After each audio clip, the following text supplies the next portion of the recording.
আধারে ঘেরা দুঃখেতে ভরা জীবন ছিল মোর, এমন জীবনে যিশুর আগমনে রাত্রি হলো ভোর।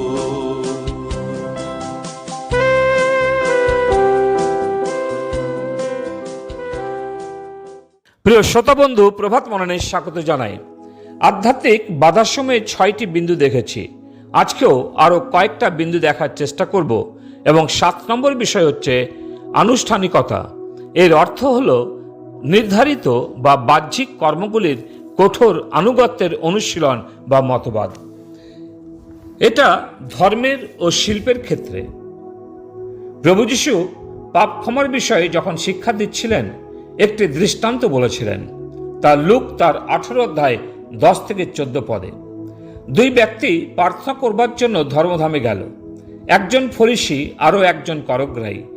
ফরিসি দাঁড়াইয়া আপনি এরূপ প্রার্থনা করিল, হে ঈশ্বর, আমি তোমার ধন্যবাদ করি যে আমি অন্য সকল লোকের উপদ্রবী, অন্যায়ী ও ব্যভিচারীদের মতো কি ওই করগ্রাহীর মতো নহি। আমি সপ্তাহের মধ্যে 2 বার উপবাস করি, সমস্ত আয়ের 10 দান করি। কিন্তু করগ্রাহী দূরে দাঁড়াইয়া স্বর্গের দিকে চক্ষু তুলিতেও সাহস পাইল না, বরং সে বক্ষে কারাঘাত করিতে করিতে কহিল, হে ঈশ্বর, আমার প্রতি, এই পাপীর প্রতি দয়া করো। আমি তোমাদেরকে বলিতেছি, এই ব্যক্তি ধার্মিক গণিত হইয়া নিজ গৃহে নামিয়া গেল, ওই ব্যক্তি নয়। কেননা যে কেহ আপনাকে উচ্চ করে তাহাকে নত করা যাইবে, কিন্তু যে আপনাকে নত করে তাহাকে উচ্চ করা যাইবে। আজও চার্চগুলিতে এই ধরনের ফরিসি ব্যক্তিরা রয়েছেন, যারা নিজেদের বাহ্যিক ধর্ম আচরণের জন্য গর্বিত বোধ করেন, মনে করেন অন্যের চেয়ে তিনি বেশি ধার্মিক। প্রিয়, বলতে চাই, সপ্তাহে 2 দিন উপবাস কেন? যদি 7 দিন উপবাস করেন এবং অন্তঃকরণ শুদ্ধ না থাকে তাহলে কোনো লাভ নেই। ফরিসি প্রার্থনা করেছিল ঈশ্বরকে সম্মুখে রেখে নয়, কিন্তু তার সামনে করগ্রাহী দাঁড়িয়েছিল। কেননা বাইবেল বলে করগ্রাহীরা অন্যায়পূর্বক কর আদায় করত। সেই জন্য ফরিসি স্পষ্টতই বলেছিল, আমি ওই করগ্রাহীর মতো নই। ঈশ্বরের নিকটে দাঁড়িয়ে আপনি নিজেকে কার সাথে তুলনা করবেন? করগ্রাহী নিজেকে ঈশ্বরের নিকটে পাপী বলে মেনে নিয়েছিল এবং আশীর্বাদের সাথে বাড়ি ফিরে গেছিল। যখন আপনি আনুষ্ঠানিকতার অবলম্বন করেন, আপনি নিজেকে ধার্মিক মনে করেন, ধর্ম পালনে গর্বিত হন, তখন আধ্যাত্মিক বৃদ্ধি হয় না, বরং আধ্যাত্মিক বৃদ্ধির বাধা হয়ে ওঠেন। 8 নম্বর হলো ক্ষমা না করার আত্মা। এটা একটি অন্যতম বৃহৎ বাধা আত্মিক বৃদ্ধির ক্ষেত্রে।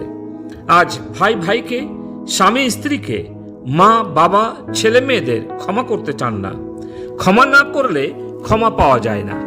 হয়তো প্রার্থনা করতে পারেন, আমরা যেমন আপন আপন অপরাধীকে ক্ষমা করিয়াছি, তদ্রূপ আমাদের অপরাধ সকল ক্ষমা করো। যদি আসলে আপনি ক্ষমা করেছেন, তাহলে প্রভুও আপনাকে ক্ষমা করবেন। যদি ক্ষমা না করেছেন, প্রভুও আপনাকে ক্ষমা করবেন না। আপনার প্রার্থনার বৃথা, লোক দেখানো প্রার্থনা। অন্যদের ভালো না বাসলে ক্ষমা করতে পারবেন না। তাই তো প্রভু যীশু বলেছেন, তোমরা পরস্পরকে প্রেম করো।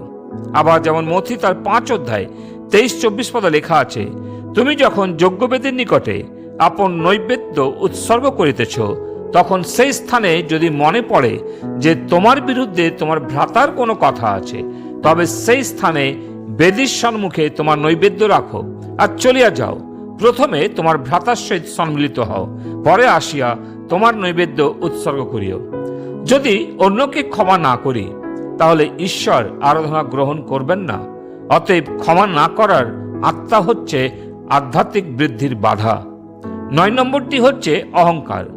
বাইবেল বলে অহংকার একটি পাপ এবং অহংকার আধ্যাত্মিক বৃদ্ধির থেকে আমাদের দূরে রাখে। অহংকার সবসময় পতন নিয়ে আসে। অহংকার 3 ধরনের হয়, যেমন মর্যাদা, শ্রেষ্ঠত্ব এবং নিজেকে আলাদা করে রাখা, মানসিক উপাদানগুলিকে আলাদা করে রাখা। আধ্যাত্মিক অহংকার পাপ।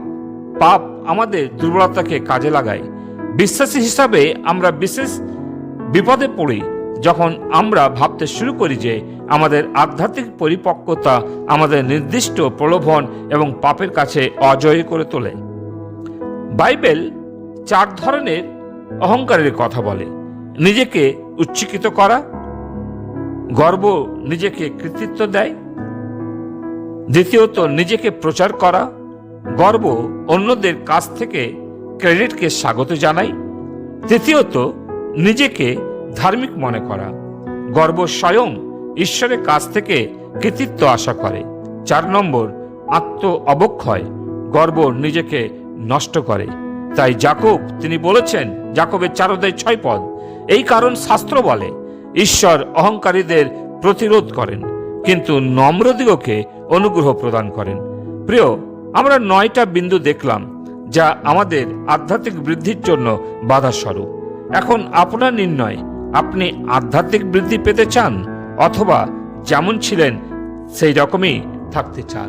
প্রভু তিনি আমাদের আশীর্বাদ করুন, সাহায্য করুন, যেন আমরা আধ্যাত্মিক বৃদ্ধি দিন প্রতিদিন আমাদের জীবনে লাভ করি এবং আমাদের স্থানীয় মণ্ডলী যেন আরো বেশি সক্রিয় হয় এবং প্রভুর জন্য সাক্ষ্য স্বরূপ হয়। প্রভু তিনি তার বাক্যে আমাদের আশীর্বাদ করুন। পিতা ঈশ্বর, তোমাকে ধন্যবাদ দিই যে প্রভু আমরা 2-3 দিন যাবৎ প্রভু 9টি আধ্যাত্মিক বৃদ্ধির যে বাধাসমূহ সেগুলো আমরা দেখেছি। আমাদের অনুগ্রহ দাও, যেগুলো প্রভু পাপ সেগুলোর থেকে যেন নিজেকে দূরে রাখি, যেন আমাদের আধ্যাত্মিক বৃদ্ধিতে কোনোভাবে যেন বিঘ্ন সৃষ্টি না করে। তুমি দয়া করো আমাদের প্রত্যেককে। প্রার্থনা শোনো, প্রভু যিশু নামে চাই, আমেন। আধারে ঘেরা, দুঃখেতে ভরা জীবন ছিল মোর, এমন জীবনে যিশুর আগমনে